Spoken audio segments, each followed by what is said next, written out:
Hello everyone, it's me Chappy from UniqueTutorials. Today in this video I'll show you how to make right mouse button as primary mouse button instead of left mouse button in Windows PC. So without further more delay, let's begin. So firstly let me show you. See, whenever I press the left mouse button, then it will select the respective folder or file, and whenever I right click, then it will show up the context menu, right? So now this is the default settings. So in order to make the right mouse button as primary mouse button, what you need to do is just open the settings, and now just click on this Bluetooth and devices, and now on the right side just scroll down below. Now you will see here mouse option, just click on it.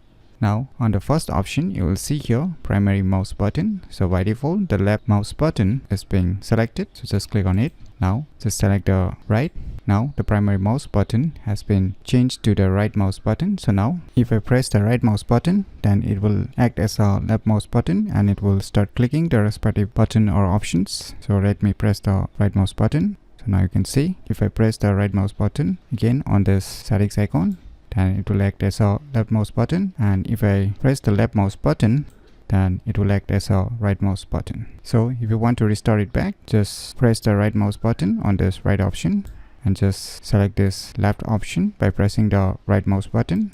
Now it has been restored to the default primary mouse button. So by using these cool tricks, you can easily make right mouse button as primary mouse button instead of left mouse button in Windows PC very easily. So if you never known about these cool tricks, then you should definitely give it a try. So if you find this video tutorial useful, please click on the thumbs like button, and if you're new to our channel, click on the subscribe button, and lastly, thanks for watching.